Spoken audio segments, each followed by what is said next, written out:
Now, welcome to Badass Banking, and today I am with somebody on the panhandle of Florida. Could it be the one and only Pamela Hatt? Pam, how are you? I'm doing great, Brian. How are you? Welcome to the channel. This is, you now officially have celebrity status. Whoa. Yeah, let's not jump the gun here. It's not really celebrity status, but you are on my little YouTube channel here. So what's new at Penn Air Federal Credit Union? I mean, you guys are knocking on $2 billion in assets now, right? Yeah, we anticipate to be there by the end of the year for sure.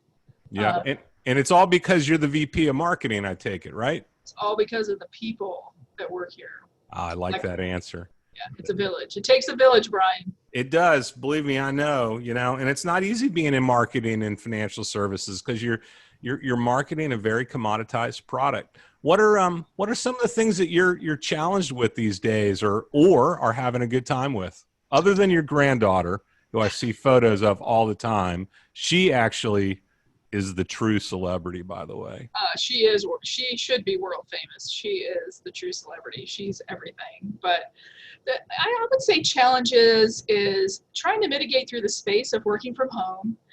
We're an in-house marketing department agency, so we do all of our creative and everything in-house. And so once we figured out, Penn Air was great about immediately giving us tools and resources to enable us to do that. And once we figured that out, it's kind of become pretty easy. But nothing will replace that face-to-face, one-on-one collaborative contact that we marketers thrive on. Yeah, I miss it. I mean, now we're all on Zoom calls, WebEx, GoTos, every platform out there I'm using on, in a given day. Some days within an hour, I'll be at WebEx, FaceTime, Zoom, Teams, GoTo. Teams a lot. Yeah, Teams. Yeah, Teams. I've got a fintech I work with. It's always on Teams. It's tough. Now, are you at home right now?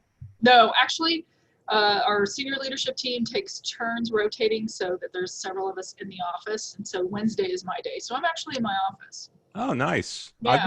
I've been there before. It's a lovely place. You guys have a neat brand. Hey, quick question. Who developed your website? That is done through DI right now. Uh-huh. So, but we created the look and the feel and the navigation, because it's remarkably simple. Yeah, that's what we wanted. Yeah. I'm going to post a link to it. It's the thing I like about the layout is, aside from the simplicity, it's just remarkably. It's almost like a mobile first design. Yeah, we did. We actually did do mobile first.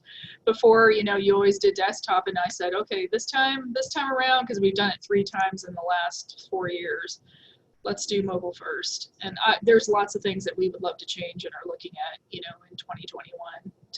So talk about your field of membership for a minute. Talk about the origin of the credit union and all that, and then you can also talk about your Navy background. Go Navy, by the way. Yeah, my military background.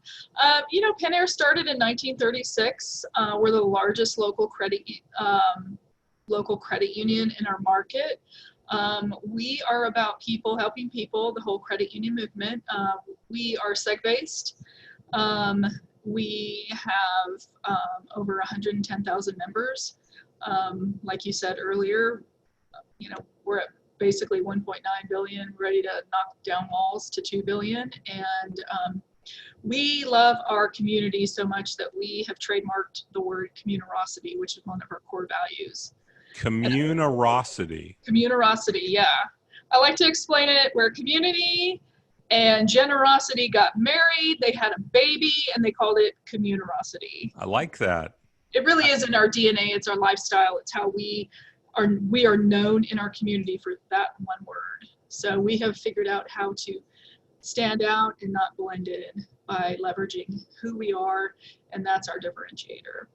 And the whole management team or leadership team kind of drinks that Kool-Aid too, I take it. Yeah, absolutely. They're out in the field and they're engaging the audience. And are you guys on base a lot? Yeah, we have locations at NAS Whitingfield and NAS Pensacola, home of the world famous Blue Angels. That's right. That's right. I've seen you post about them on more than one occasion. So They how were about your flying back? yesterday. Woo! They were Really? flying hard yesterday. Yeah, yeah, it was nice. I might have to find some B-roll of the Blue Angels and drop them in here. Yeah. Let's see if my editing skills have advanced that far. I kind of doubt it, but I'm going to try. We started to close in a little bit. Yeah, that's all good. Nice work. So talk about your background in the military.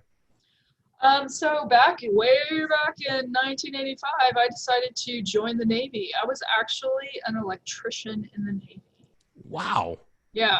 So did a lot of traveling. I loved it. I think for me, the military gave me the discipline I was lacking in life. And it has really been foundational to who I am as a leader, who I am as a human, as a person, someone that you can rely on. And it has really, the word commitment is so embodied in who I am, in my DNA, that, it's how I lead with everything. So.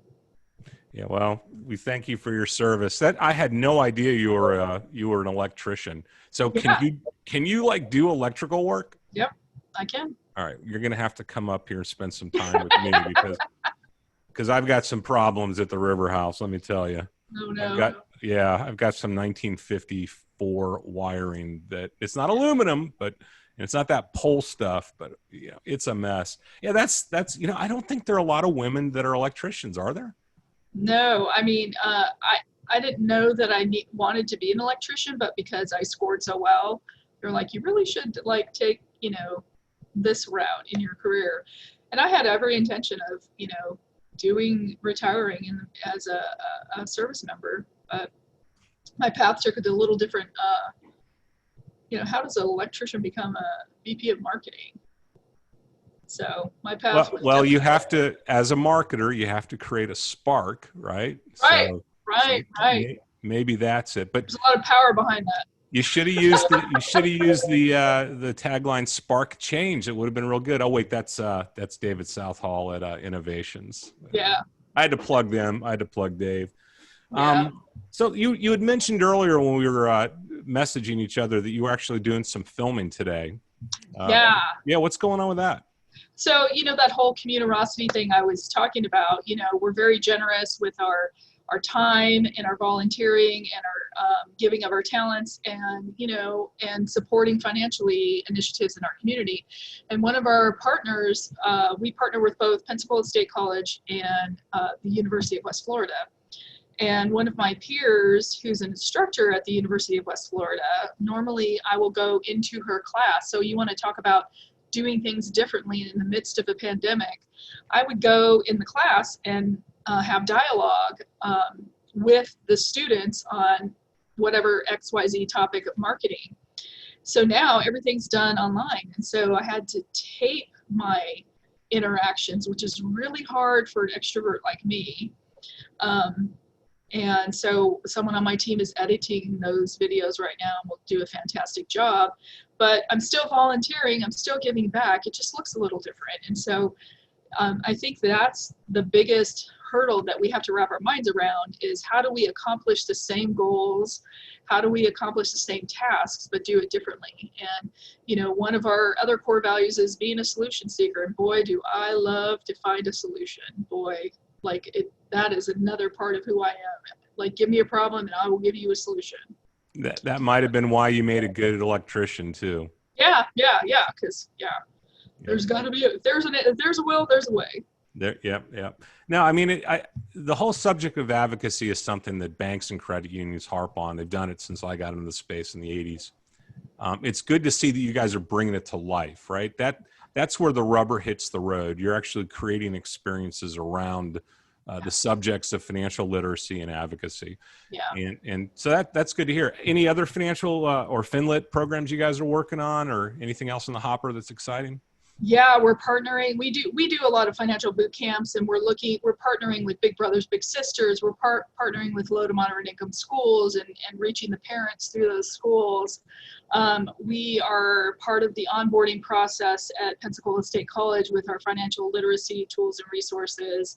I think one of the coolest things that we have recently done that might not necessarily be financial literacy related is we've done this essential worker campaign during this whole COVID thing, and we've partnered with Pensacola Egg Fest, which we're a huge sponsor of, and their motto is to make good food for good causes and to help people. And so we pulled them in instead of them pulling us in and asked them to partner with us. And we went to the local hospitals and we literally fed hot meals to the workers. And let me tell you, Brian, it was hot. And I have honed my bun toasting skills to a whole nother level. You want to talk about Florida in the middle of summer on a blacktop for 2 hours over a griddle toasting buns. Like that's commitment, but it was nothing compared to what they have done for our community. And so we did this campaign. It was actually another campaign that a credit union had done, but the agency that developed it for them, Strum, made it available to everybody. And so we jumped on that immediately because it's so aligned with our brand and who we are and our commitment. And we got t-shirts and stickers, and we asked people to make submissions so that we could brag on who they are and what they do. They didn't even have to be a member. We didn't care. It was about our community and giving back, that whole community spirit. So it was really cool. Bringing it to life. Well, listen, I appreciate all you're doing, and I'm glad you took some time to talk to me and to whoever might be watching this. Hopefully people will like, comment, dislike, say nice things, say nasty things. I don't care. It's about engagement. So Pam, it's been a pleasure.